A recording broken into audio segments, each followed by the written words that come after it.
it's possible for anybody to embody these like behaviors, to think about this way of being. You're not closed off. Like, you're not this, I will forever be this way. Like, everyone has the potential to grow and develop.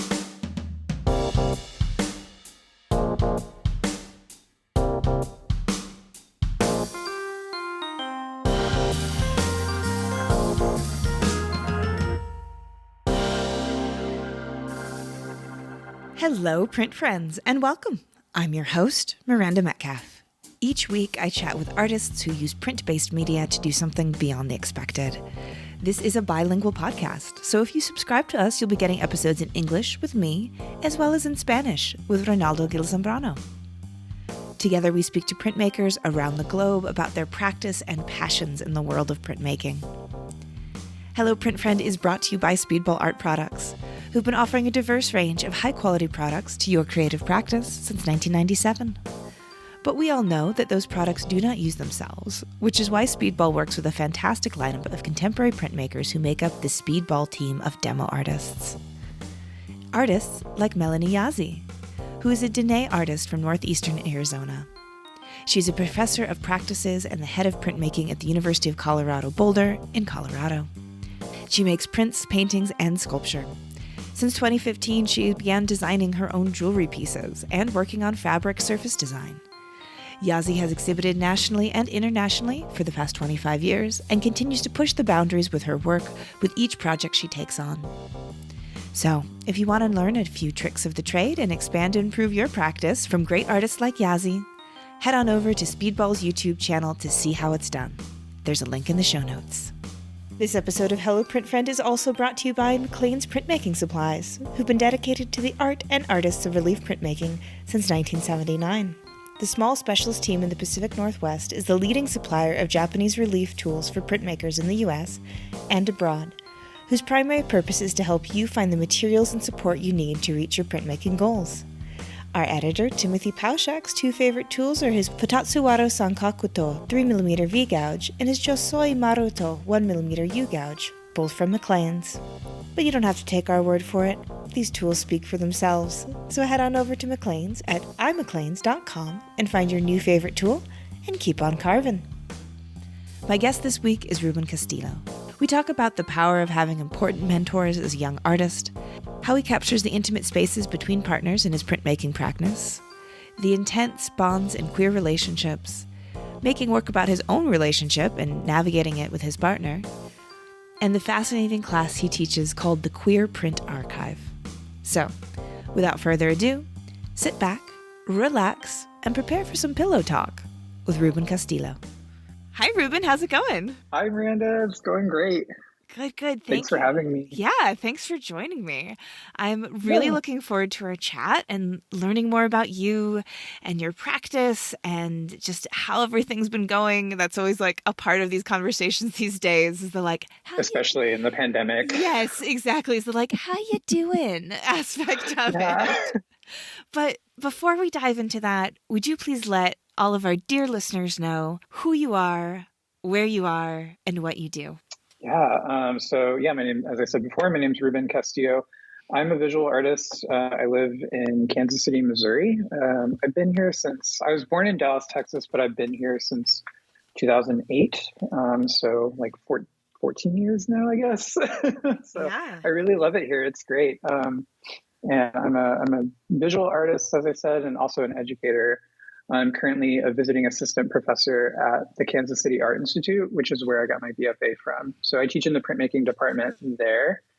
And I teach like a variety of things, like from the etching major studio courses to their seminar courses. And I developed a really great, fun course. I got the opportunity to come up with my own special topics class that I've taught every year now for 3 years. It's called the Printed Queer Archive, and it's like my little baby, amazing. And it's so cool. It's so wonderful. I mean, it was one of the first really studio intensive courses at KCAI to 100% be dedicated to queer theory, queer practice, and just making around that. I mean, the first time I taught it, it was maybe we won't talk about archives. Maybe we'll just talk about like what it means to be queer in the Midwest right now. It's Mm-hmm. just like it's whatever the students really want it to be.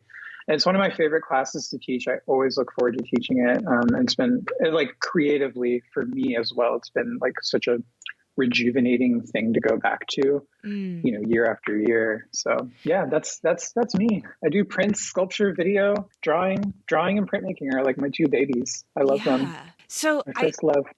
I definitely want to like kind of rewind a little bit and get some of like your, the early childhood stuff, but I'm so intrigued by this class. So I don't know if you mind like spending a little bit more time on it.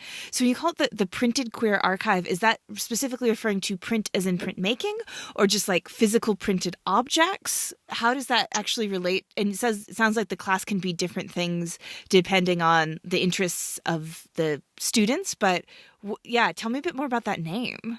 Yeah, so a lot of my research in graduate school was really kind of diving into queer theory for the first time really deeply.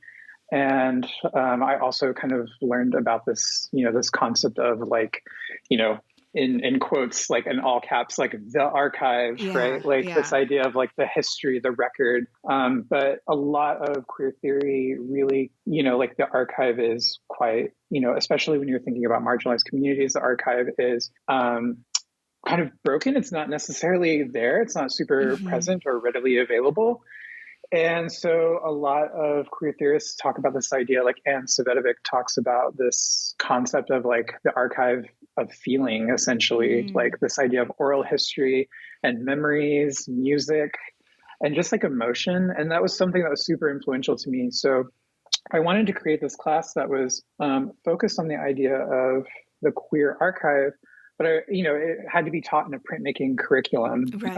And I knew like pretty immediately, like at KCAI, like it's kind of like, it's a little siloed, like you go through foundation and then you declare like, I'm going to be a print major. And then like you take all your classes on printmaking and then like you can take some like electives. And I wanted this to be an elective that was for not just the printmaking majors, but for the sculpture majors, illustration, textile, ceramics, painters. Like I wanted it to be for everybody. And I didn't want it to feel like this like hyper emphasis on print making, but I wanted it to be this idea of like printed ephemera, because we would be actually dealing with archives and ephemera. And we have this incredible local archive in Kansas City that's called the Gay and Lesbian Archive of Mid-America, or GLAMA for short. And it's run by this incredible historian, Stuart Hines. And so actually every year that I've taught the class, we collaborate with Stuart.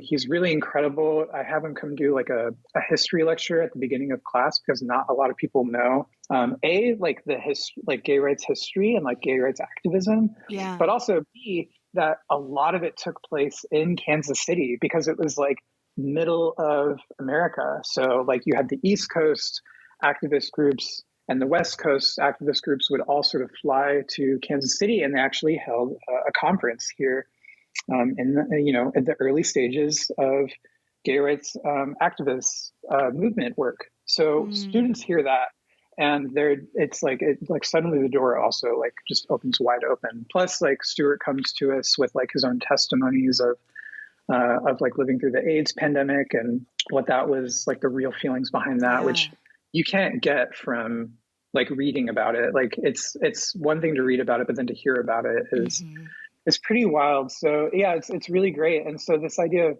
for me, print to be the most accessible thing, it had to be kind of the most expansive, right? Like I'm not gonna spend like 2 weeks, which like there's no way you could even do that, but like 2 weeks going over like, this is how you make an etching, or like this is how you make a lithograph. Like no, like let's make some like monoprints, let's do transfers, let's talk about printed ephemera, let's talk about photography, let's talk about zines and bookmaking, and screen printing. Like let's talk about these really like quick and dirty methods that can just like amplify your work or like add another layer to it, because printmaking, like, and this is me getting on my soapbox here, but like printmaking is the center of all arts, and like you can fight me on it, like literally like the thing that changed painting, it changed ceramics, it changed Uh-huh. sculpture, it changed textiles. I mean, all of that, all of that that's been, recorded, by, talks like from Susan Tallman on like the Hmm. expanded field and whatnot. Right. Yeah. So yeah, that's why I chose print, because I wanted it to be this really expansive vocabulary. That's And I put print, the printed part is in parentheses as well, okay. because I like it to be this like, I love language, and I love like what it means to put something in parentheses, to kind of like this little hidden extra thing, that you Hmm. whisper, so. Yeah, that's so, you just are blowing my doors of perception wide open right now. And thinking about how, like, of course, like so much of that, the archive, as you say, capital T, capital A, around queer culture would be in printed ephemera. Everything from, flyers to dance parties or drag shows to personal ads, this to like dirty comic books, that were Yeah, created yeah, quickly because they couldn't find a publisher who would take it on, because queer culture isn't in the canon. It wouldn't right. be in the history books. It would just be these ways that people were connecting with one another through any method that they had. And of course, it's printmaking, because printmaking, as I Yeah. agree, it's at the heart of everything.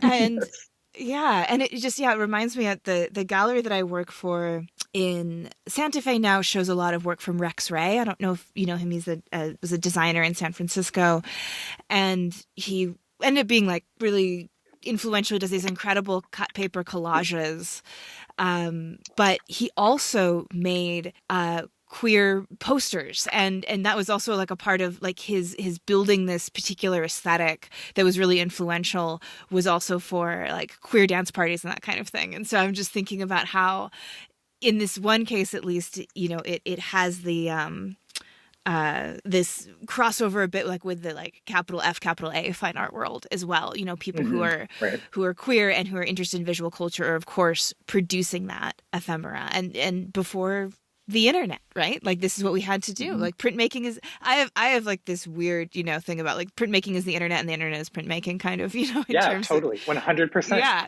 awesome. 100%. I'm with you. Yes. Yeah.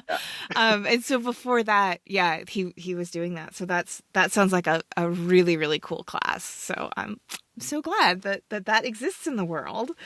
Okay. So then now we can begin at the beginning, but I couldn't let that intrigue just slip away. Yeah. Can you tell me where you grew up and what role art played in that part of your life? Yeah. So I grew up. I was born and raised in Dallas, Texas, Mm. and I went to just like a normal kind of public school. And I was like outside of Dallas, Texas. Like, you say you're from Dallas, Texas, and then like the joke is like, oh, where in Dallas are you from? I was actually like, it was Carrollton Farmers Branch. So it's like a little city like off of Dallas. And it was just like a normal public school, like the public schooling that I went through. And it was just, art was this thing that I liked. As a kid, I was always supplied with a sketchbook and pencils because like my parents knew that's what I wanted.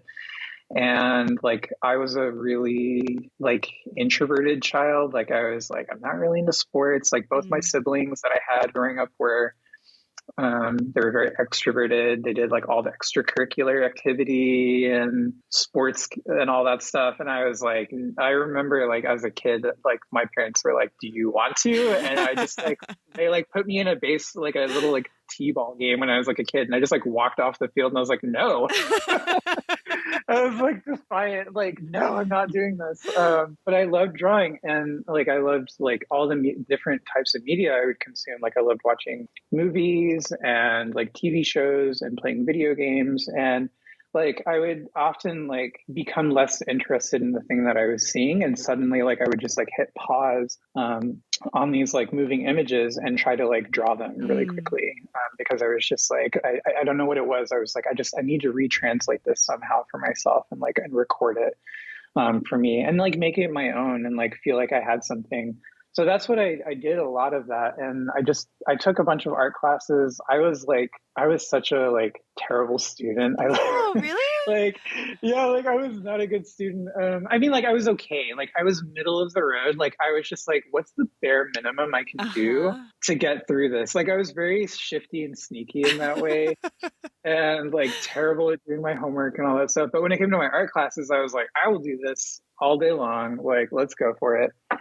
And by the time I got to high school, I was like, my both my siblings had taken this like amazing art teacher that like they were like, he's so funny, you're gonna love him, and like his class is so much fun, like he's made me love art, and like he's gonna really help you out a lot.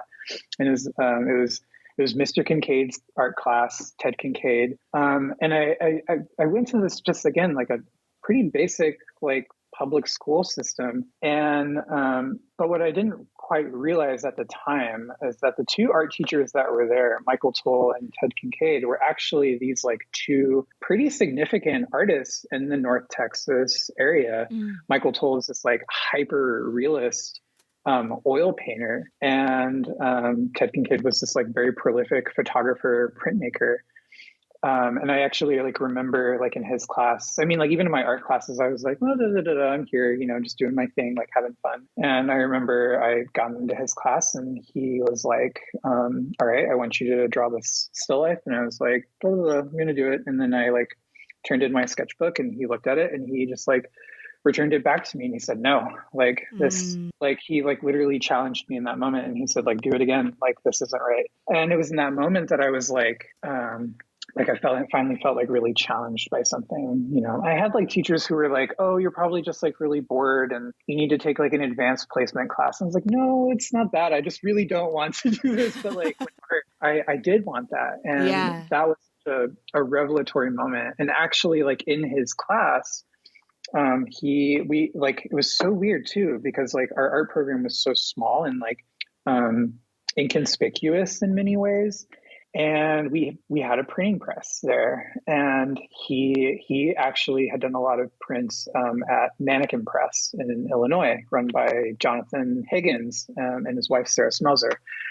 And so he was like, we're going to do a dry point on plexi assignment, and we're going to create intaglio prints. I mean, he did the printing for us, but like the fact that I was like drawing but not. Mm-hmm. And I was like tracing something which was like similar to like my like how I grew up and like my whole like way of thinking about where I get my images from and how I like reproduce them, but in this totally other way. And then like seeing the print of that get made, it just like blew my mind. And yeah, like I didn't really know what I was going to do in high school. And a recruiter, like an admissions counselor from the Kansas City Art Institute, came into our AP art class and was like, you can go to college at KCI, an art school. And and I was like, that looks like utopia. That's what I want to do. And I was just like, I'm sure. Just like, man, with it, you know, I was like, cause I didn't know what I was going to do. Like, you know, so I saw that and I was like, a way out, let's go. Yeah. Yeah. Never looked back. Wow. All right. I'm still sort of surprised to learn when you said that like you weren't like a very dedicated student, because it's just hearing you talk about what you're doing now. I mean, you sound so at home in academia. You're designing courses, you're dropping Susan Tallman, you know, you're like, you're in the ivory tower, it sounds like. But yeah. I mean, did that kind of transition, you know, happen in, you know, your undergrad, you know, when you kind of were like, oh, like I can make this interesting for myself in a way that like high school just never can be? Yeah. Like I carried on a lot of my just sort of like, just my like attitude of like wanting to just do, you know, whatever. Into my first 2 years of college. So like I went through the foundation program, like, you know, had like, you know, pretty decent grades, was like honorable mention. And I didn't have like a horrible GPA, like it was like a 2.9 or something, but like, you know, and I was kind of just like had these like, you know, just like, oh, I'm just here. This is like summer camp. It's fun. It's great. And then I remember I transferred into the printmaking program because I had done print in my high school portfolio. And then, I was like, oh, I really enjoyed that a lot. And I remember my portfolio primarily was like drawing focused. And so and I looked at other programs and I was like, all the painters were doing like weird sculpture installation things. And there wasn't an illustration department. Printmaking, I was like, this looks really cool. This is what I want to do. And so I declared that as my major, and that was the department that I went into. And I was like just learning all the techniques and really figuring it out and like really enjoying it and having a blast. But like I didn't really know what I wanted to do. And I actually like went back to Texas one summer to actually go back and intern for my high school art teacher, Ted Kincaid. And we actually he was teaching me like this photopolymer gravure process to make some new intaglio prints that he had been doing. And I remember actually like in my intro year of printmaking, I couldn't produce an etching to like save my life. Like all I could effectively do was like monotype. Like it was terrible. Like I didn't understand like how to get an intaglio print made or anything like that. And I did this internship with him and he like showed me like this really efficient way to do it. And it just all clicked. And while I was there, I was also like his studio assistant basically. And his gallery was located, or his studio was located in his gallery. So his gallerist would always be bringing people in and he would always be like, okay, we got to get the studio cleaned up. Like we got to get, things, ready for clients to come in and look at work. He taught me how to archivally frame artwork. Amazing. And I literally saw him like create a new body of work from start to finish to like even see the bad work get made. And like he put it on the wall and he was like, what do you think of this? Like it was like we were in a mini critique session. And it was to me in that moment, like that was when it all clicked for me. I was like, oh, this isn't just like something fun to do. This is something incredibly serious that like I can make my entire like career out of. And so after that, summer of really intense, like every single day, like going to his studio and helping him, I went back and my third and final year, I came back with a whole new perspective and took everything just like so much more seriously. And yeah, it became like definitely like a huge, huge passion. Like that's when like I was on like Dean's List and all that stuff. And yeah, that's when it clicked for me. That sounds like such an incredible experience and one that was it all possible, give every young budding art student, because I feel like that's the behind the curtain that's so hard to access unless you get really lucky or you get kind of spotted by someone who sees something that they want to nurture in you. As you said, like seeing a professional artist making bad work, making pieces that fail. And the fact that he's in a position in his career where he's having gallerists bring people by the studio and he's selling things and he's still making work that's not successful.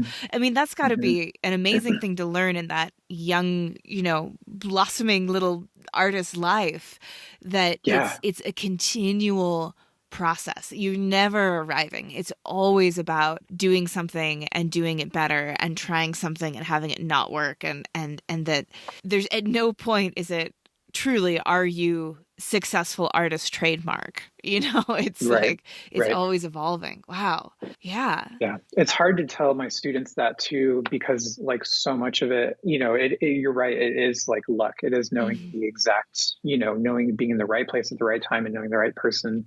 And it's, it's not something super tangible that you can just like give to a student and be like, here you go, here's success. It's like really just like, no, this is really hard. Like I remember Carrie James Marshall was a commencement speaker for like the 2010 graduating class. And I had a bunch of friends in it. And so I went and saw it. And I remember like leaving his talk, like feeling really just like upset about it because like he was like very few of you in this room are going to succeed. Like it's going to take a lot of work and a majority of you are not going to hit this level of success that I have. And I remember being like, how dare you say that, to a bunch of people who were like graduating. But at the same time, I actually really like understood what especially as I got even older, like I was like, yeah, this is a lot of work. And like some days I'm just like, nope, not today. Yeah. I mean, it's like true and rude to say. I know. Yeah, a little bit. Sorry, Carrie James, like you're amazing. He's amazing, but yeah, I mean, it's not what we're we're used to hearing, I should say. Maybe rude's not the right word. Maybe it's that, particularly in the US as Generation Xers and what's the generation now of the young people? What are they called? Z. Gen Z and the digital natives. Yeah. Like, we're used to growing up with that. Yeah. Oh, you're magic person. You're the special one. All of you are the special one. And as it's true though. I mean, there are very few Carrie James Marshalls in the world compared to the amount of students graduating with BFAs. And so it reminds me a little bit too, though, of one of my early interviews was with the wonderful Ben Buenos, and he said something about his work ethic, and he said, he said, like, thank goodness it's not all based on talent, because if it was just based on talent, like, none of us would be where we are. Like, it has to also be based on hard work and networking and seeing opportunities and asking for opportunities and, and just being a good person that someone wants to be around. And so they're like, oh, I'd love to have Ruben in my show because he's really fun to hang out with, like having those sort of non-raw talent elements of creative practices that actually do contribute to success. Like, we should really all be grateful for it, because certainly I am. Right. Well, and that's that's also the thing that I really learned from, Ted, it being we're really good friends now. And, I house sat his dogs, like, for him and his partner, and their beautiful home of like prints that they have.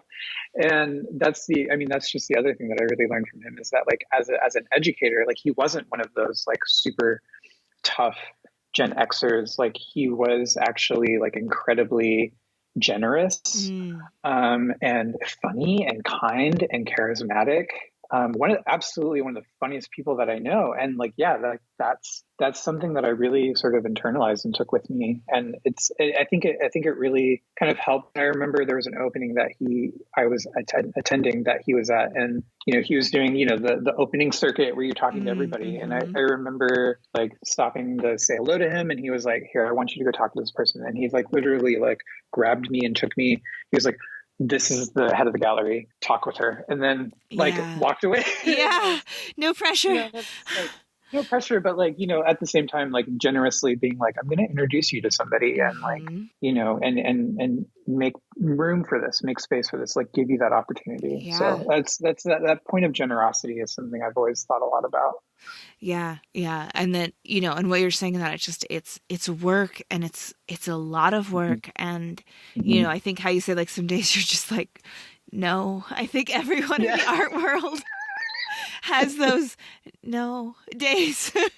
Yeah. And when you're in the gallerist side of the art world, it's I'm going to go be a real estate salesperson. That's it. Like, and I think, like, when you're an artist, it's, I'm going to go be an electrician, but then, we're all still here in the end because there's the life of being in the arts, as hard as it is, the opportunities that it affords us and the people that we meet. Like, I could never give that up, like, it's just, I'm 37 years old and I don't have any savings, but, but I'm gonna be 40 in a couple years, and I don't expect to have any savings then either.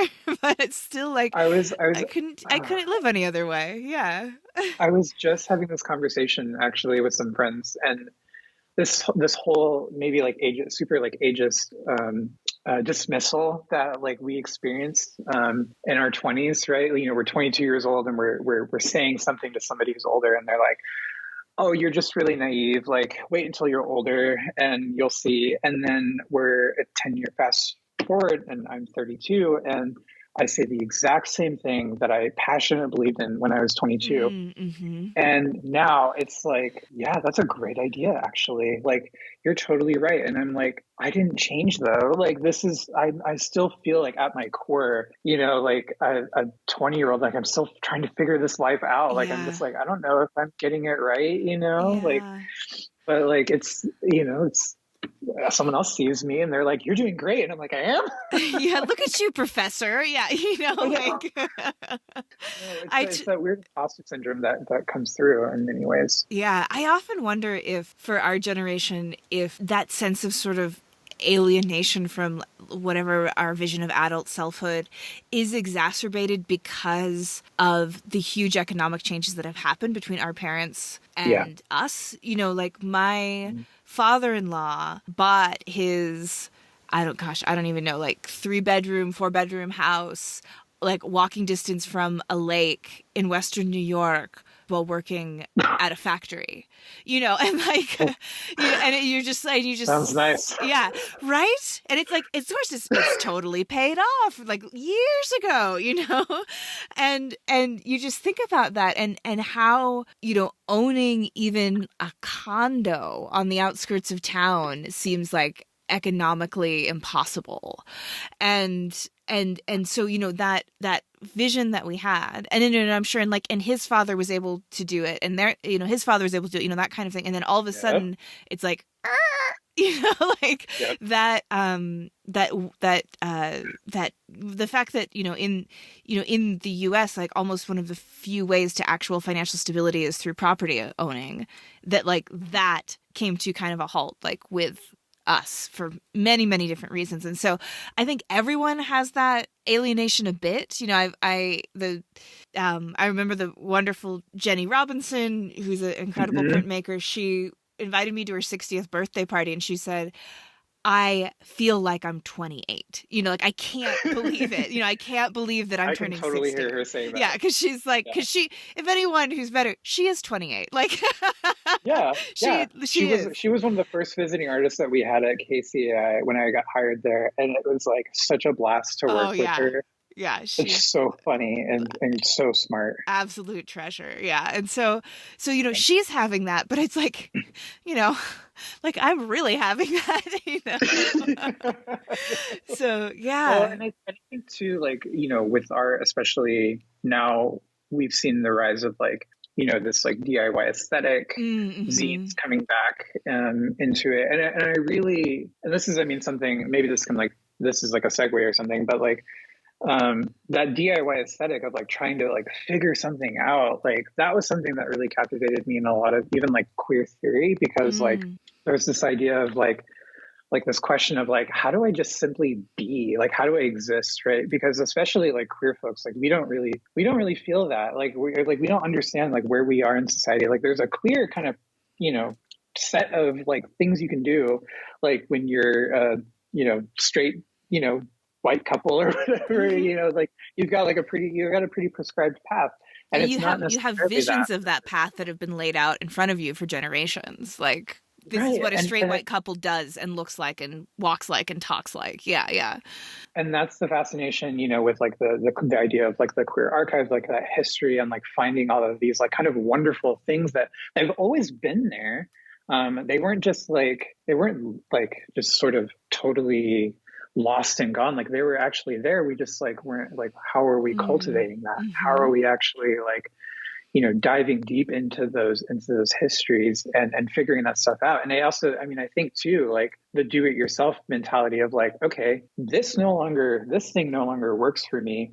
Let's find another way to do this, which is totally the reason I love printmaking, is because like you totally like DIY, like I don't know what's wrong with your print, but let's figure it out, you know, and we'll have a go at it. And I think it's something to me that's been endlessly fascinating. Like I remember as a kid too, like loving those like books and like DVD instructional like videos of like, this is how you draw a bird and like do this step and then this step and then this step, like a recipe. And like it was just so fascinating to me, and I kind of love that.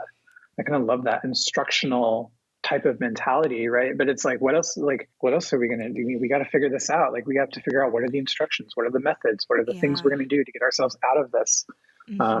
Yeah. Totally. I want to make sure that we've got time to talk about your practice specifically, because I think I've got a lot of questions and I'm really excited to hear a little bit more about it.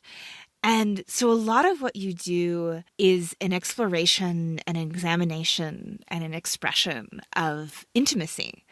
And you do this in a number of ways, you know, sort of through like really intimate domestic scenes or pillows. You've done a wonderful series of just drawings of of crumpled pillows, like it looks like someone's been sleeping on it, which of course, as the printmaker nerd in me, has to be like also like flashes of Albrecht Dürer, which is amazing. Yes. Yeah. And so what kind of drew you to this work, to these sort of explorations initially? Yeah. So, going back to that time where, I returned to KCI, it's really sort of more serious mentality. I wanted to actually focus my work.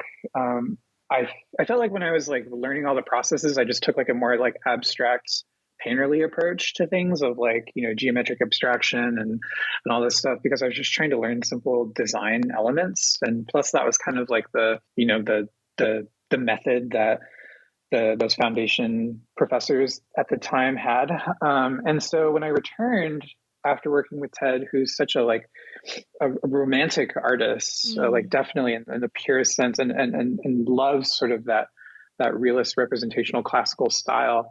A lot of that really kind of rubbed off on me, and I wanted to return to some figurative work because I loved drawing the figure and depicting it. And I took in a class with Laura Berman, and she gave us complete and total freedom to do whatever we want. And I wanted to create this figurative workout and make etchings of bodies of people.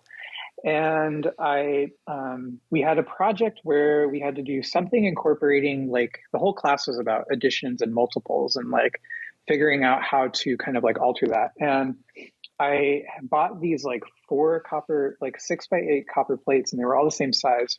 And I was like, what would happen if I put like a figure on each one of them and then layered them together? And I was totally amazed when I pulled the print off the press and I saw that the way these two figures are sort of transparently sort of intertwined with one another. And I love this idea of like building a relationship, right? And talk about, DIY, like how do I build a relationship? How do I, it's like dating somebody and like flailing about in my relationship, trying to figure this all out. And like, I don't know how this works. So this way of like addressing this kind of question of like what does intimacy even like look like? This was a method, through printmaking that I was able to kind of figure this out. So I started creating a lot of this like figurative work of like transparently transposing bodies over one another.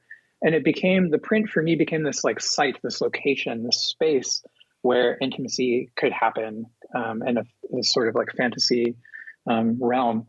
And afterwards, I kept working with like the body and figures in one way, but I was like, okay, I want to find a way to kind of add to it. And I just moved in actually with my current partner now. We shared a 2-bedroom apartment, and I was like, well, I was thinking a lot about the space of like the paper and the print as its own space. Like, what about the actual space that we share?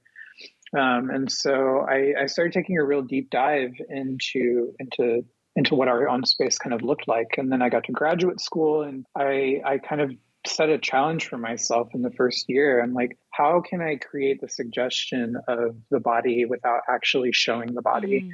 Where can I create the stand-in for the body in that sense? And so I started recording.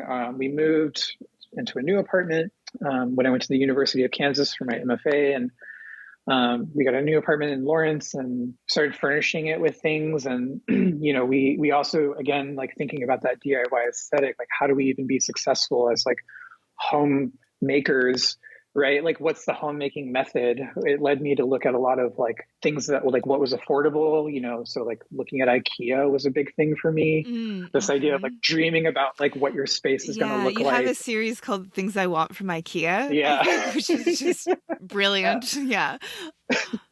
Yeah, it was. I mean, they started as these sort of exercises of just like, I have to make something. I need to just be like making. I need to be doing something. I need to just be flexing this like artistic muscle. And so like, let me just like find all of these things. And as I sat with them, like I realized there were all of these like thoughts and desires embedded in with them.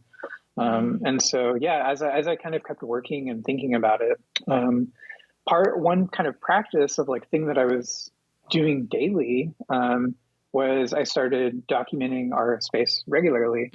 And one of the things that I did since we had moved in together in 2013 was document our bed every single morning after we woke up. And I became really fascinated by it because I wasn't going to like correct it or fix anything or, it's just like, let's just document it and see what happens. And so I started developing this like archive of photos that I didn't really quite know what to do with. And so in graduate school, I started turning them into prints, into etchings, and really thinking about like the history of that particular type of image, right? We think about Felix Gonzalez Torres's like iconic billboards of like the two pillows that are sort of sunken in. Which was like a metaphor for the AIDS crisis and loss, right? And I was thinking about this idea of presence, of here is like the most evident space of the body. If anything, this is probably the most like intimate space that could exist in our home because it's the place where these two bodies coexist together for the longest amount of time. Yeah. And I love this idea of like history that was then recorded by our own bodies, like how like we sort of moved around on the bed and like the sheets getting disheveled and the pillows getting disheveled, and like it became this sort of record of existence for me. And so that became a really super inspirational moment, in my work.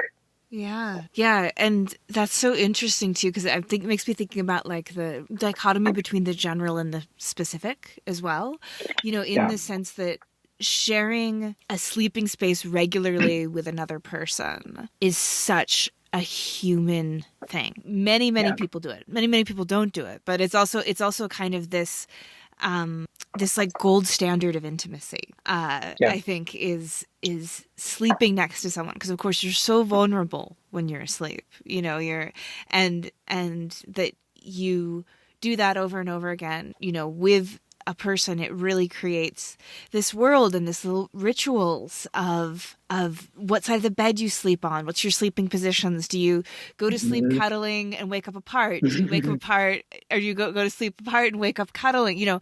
All these different things.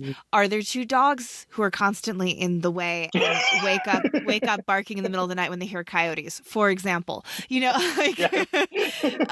specific. Very just specific. Just to pull an example out of just randomness. Just that world that grows up between two people in an intimate, particularly like an intimate long-term relationship, is a really fascinating place. And it reminds me a bit of these ideas. I think it's a phrase that's like, no one can know someone else's marriage. And obviously not all long-term intimate relationships or marriages, but just that sense of that it really is a world created by two people and exists between the two people. And like with like my husband and I, like Tim and I have like inside jokes that like no one else knows about. And like, it's just, they're so, they're so about us and between us.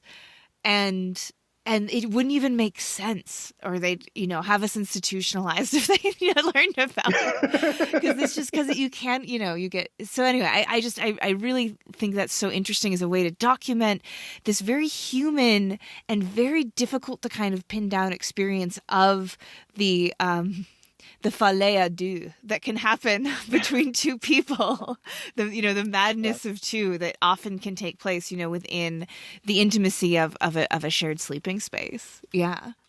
Totally. Yeah. I mean, like it was on my thesis committee in graduate school. Like I had a sculptor, installation artist, who was there, and he made this wonderful comment, print is about suspension. And I just like, and he just sort of like dropped that and then just like walked out the room in a very like old man type way that I was like, damn, what? And he said that, and I started looking at my work and thinking about like, especially those images, and thinking about what are the ways to like suspend this imagery, right? And this is almost the way that I approached it, especially like the series Our Pillows, was to think about them in this like suspended, dreamy state of this other world, right? And it was funny, like like you said, the work is incredibly specific to me, especially because it is so autobiographical in many ways. But I'm really thinking a lot about the ways that other people can enter into that space as well.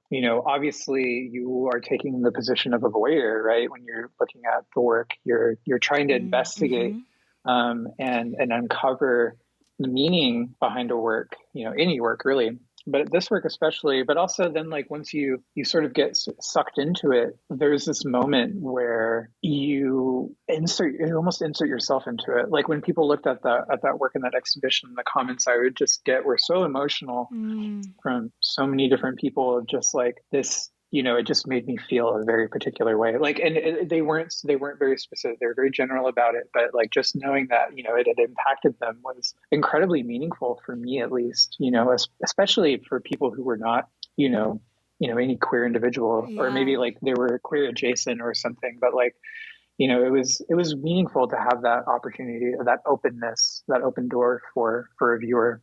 Yeah. Yeah. Just talking to you now, I wonder if you've thought about your work in this context, and I'm guessing that you probably have, because it's your work, but just maybe just sort of speak to a little bit, the way it kind of fits in to, for lack of a better phrase, like the history of queerness or the history of queer acceptance, in the sense of it's a really powerful statement and celebration of queer relationships that can exist in the safety of domestic spaces, because for most of recorded Western history that I know of, like, queer intimacy had to be in stolen moments and in secrecy.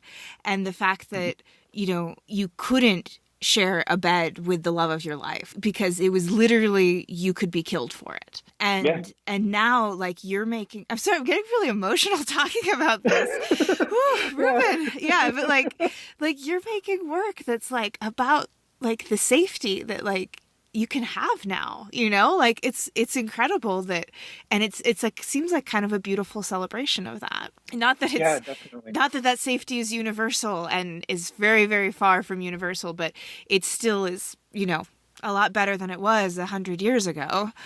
I've never forgotten this like bit of feedback that I got one time about my work, because I totally agree. Like, to me, the work has always been a celebration of like my relationship, or even like relationships, like plural, like in general, like that I have with people, and intimacy. Like, it's always been that. And I remember one time somebody was looking at my work and they responded and they were just like, God, this is really sad. This is like, you're mourning.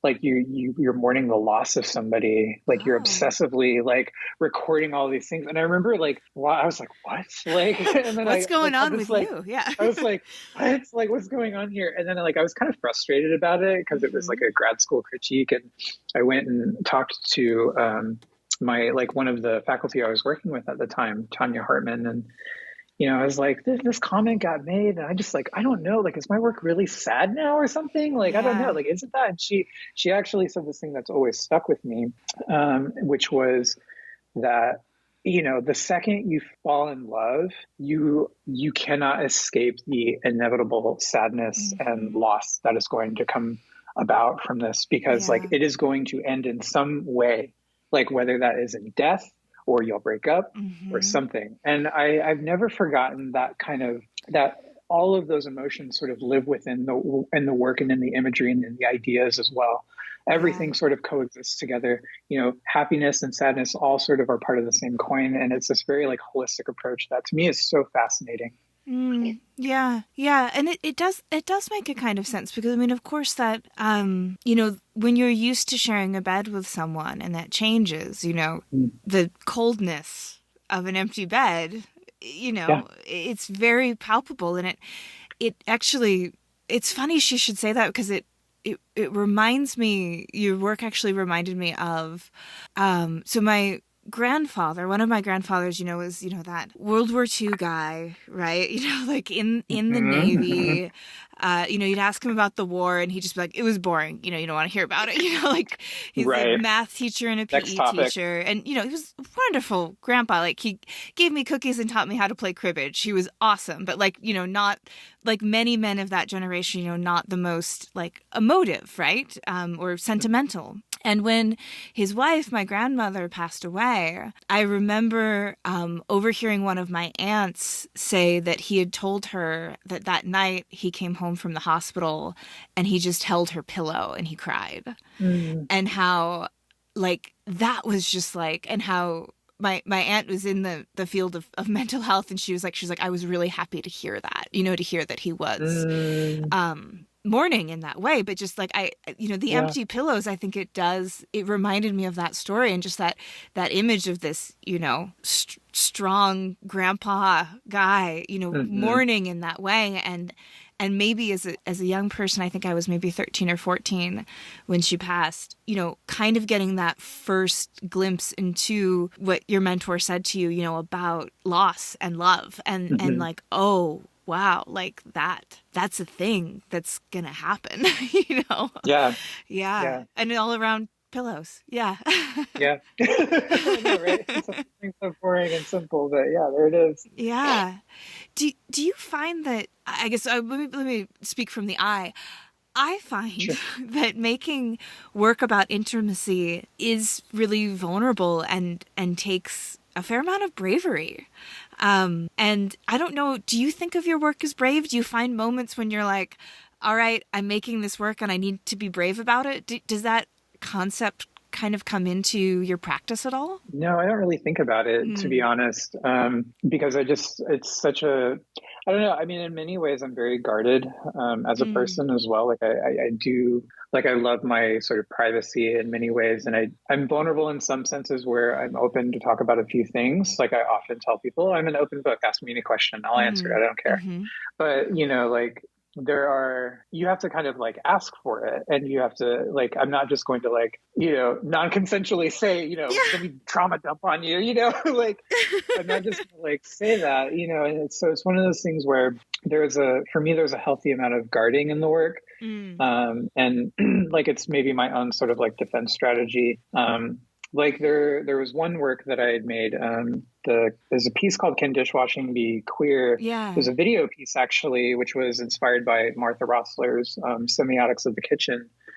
This idea of the kitchen space being like one of like wonder and a space where you can daydream, right? I think I had read like Gaston Bachelard's The Poetics of Space, and I didn't read all of it because it was one of those like dense French books that I was like, what are you saying? Yeah.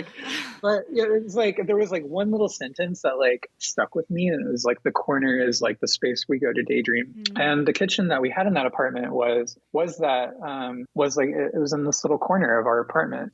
It was a tiny little space. And so I set up a tripod and a camera and decided to do this sort of video performance of me washing these dishes that I'd been avoiding for so long. And in the work, once I started processing the footage, like there were no edits that I made, and the only edits I made to the footage were adding subtitles. As I was rewatching back the footage, I went back to that morning and tried to think about every single thing that I could have potentially been thinking about, even if I was like thinking about it in the moment, and I tried to put it in there. And, there's real kind of like intimate moments. I think maybe that's the piece that I probably felt the most like bravery about, because that was really me being the most like vulnerable. Like I was actually indicating like just like topics of like sexuality between my partner and I, and like also like my worries about like my impending MFA thesis show that this video is going to be a part of, and like just putting every like random thought there. And I remember like my mom came to see she drove up from Dallas to come see the show, and we were sitting there, and I was just like so deeply uncomfortable because I was like, oh my gosh, like, I don't know. But like, it was one of those things where, again, it was captivating for people. And, that's, I think like only when I'm directly in front of the work itself, do I feel maybe the most brave. And I think in my prints, my drawings, it's a way for me to like, sort of like remove myself a little bit. I could see that. I could see that. Yeah, no, that sounds incredibly vulnerable to let an audience into your inner monologue. Like, I'm just sitting here horrified at the idea of someone knowing what I thought about while doing the dishes. At the opening, I know. Oh God. At the opening, it was like it was like the space was in, I had these like two different spaces, and the video would be playing in another space, like adjacent to the prints and other work. And I was thinking to myself, I'm like, no one's going to sit through a 25-minute video of me doing this. Like, this is purely for me. And then at the opening, like, everyone crowded into that room, and that's the room that everyone was everyone was looking at it, and I was like, oh my god. But I mean, it's really fascinating, because I think like that's where, you know, like, and this is, I think, where like my own sort of like generational, like what I've inherited, in terms of like keeping myself guarded, right? Like letting that guard down a little bit, and letting in that some of that vulnerability. It was the first time that I was like, you know, okay, maybe I don't need to be as like extremely guarded. Maybe like, maybe I do really I can let myself be more vulnerable, more open, right? I think there's those traits that we inherit from our parents. My dad was like that, as, you know, a very typical Mexican man, you know, where he was very guarded as when I was growing up, and I didn't know much about him, you know, until much later in life, you know.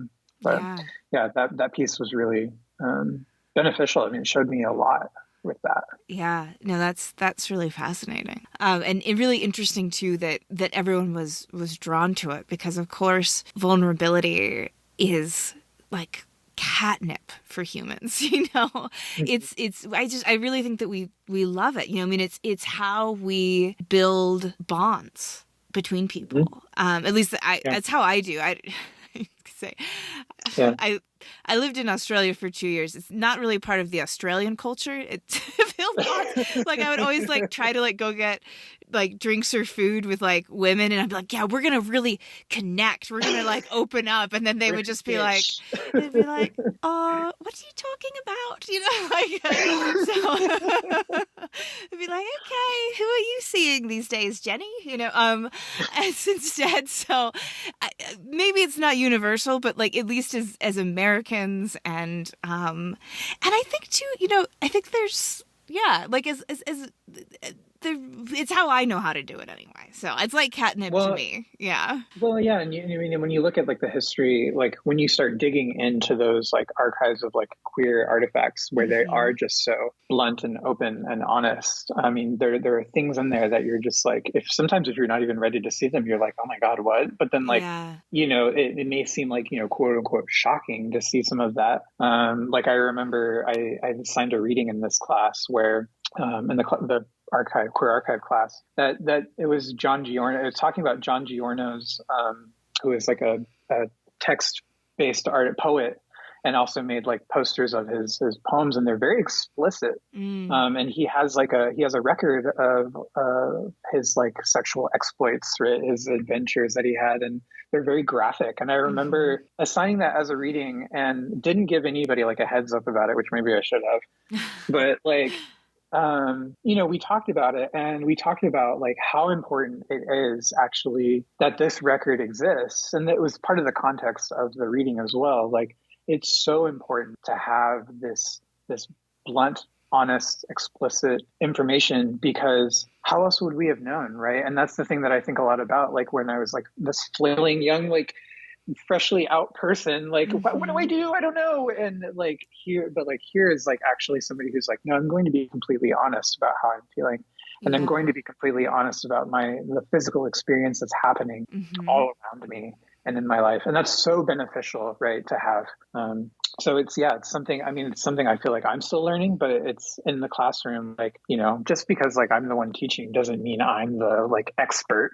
Yeah. Right. Like I'm still going to be learning too. And, you know, it's like what we said earlier, like as we're in our 30s now, it's like, we're still figuring it out. Yeah. Like I don't have everything together. Totally. Yeah.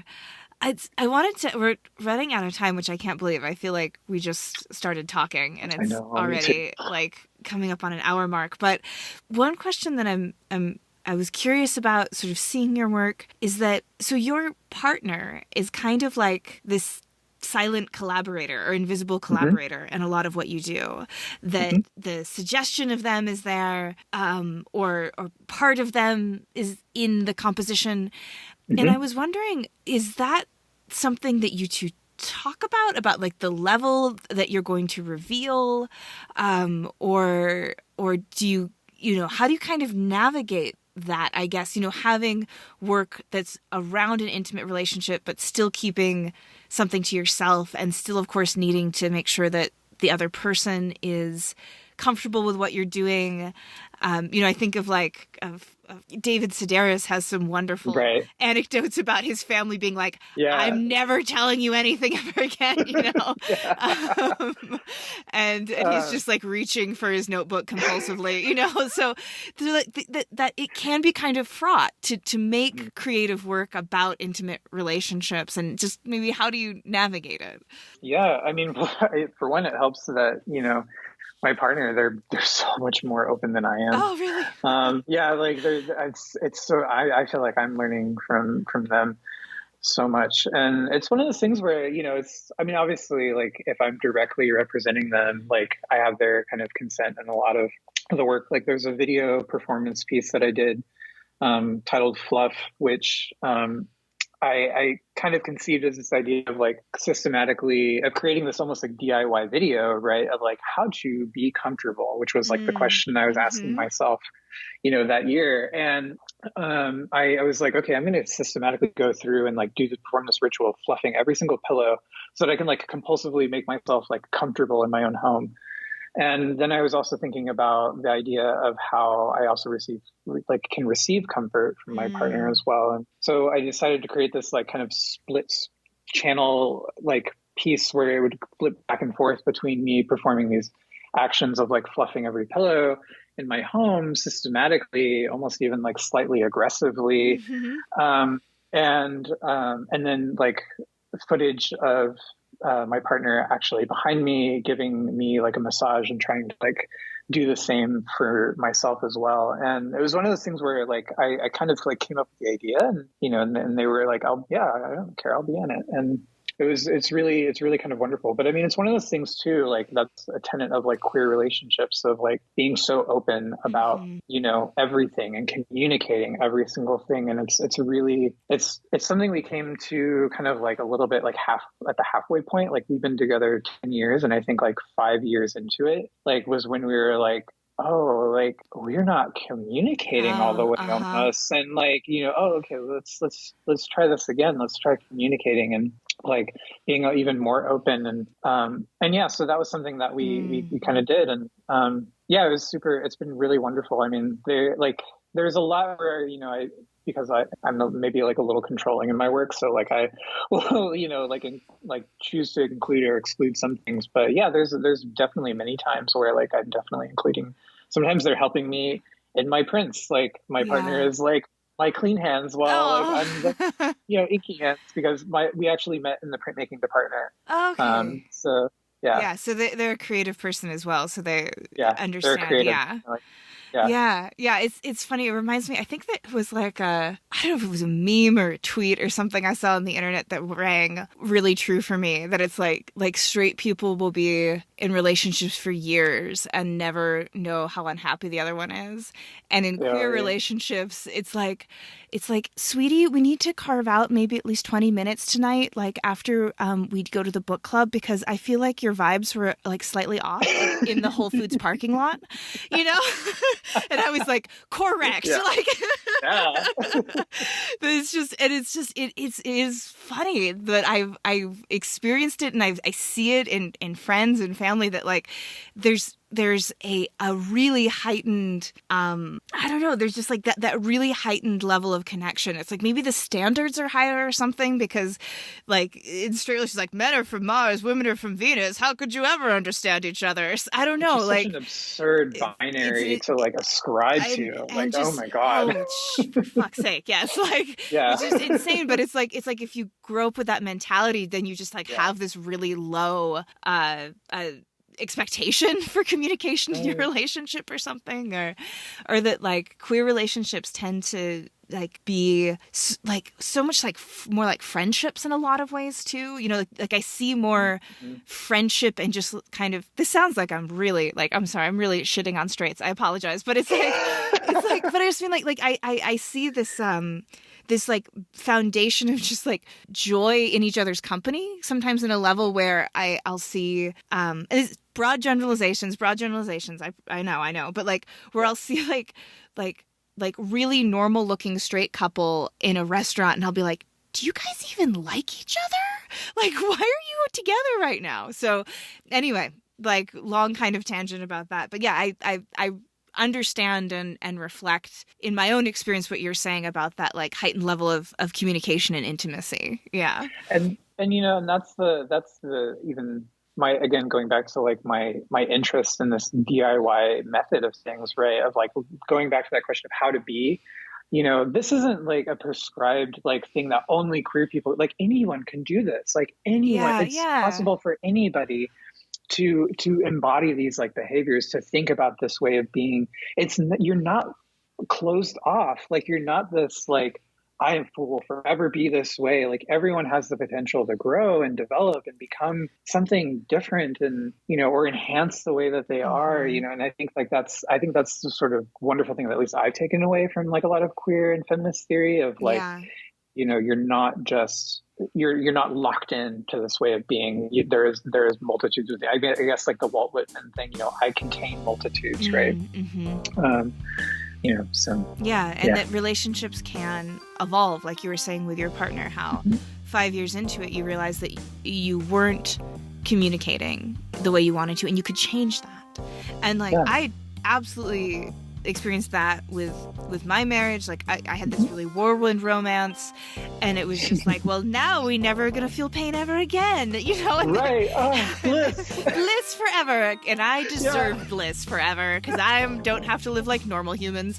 And then when we actually had pain, when we disappointed each other by not rescuing each other from never feeling pain ever again, you have to face that and be like, okay, like how do we want to change it? And I do think that is open to everyone, as long as both parties or all parties, depending on the nature of the relationships, are willing to do that, and I think God forbid you fail. Yeah, exactly.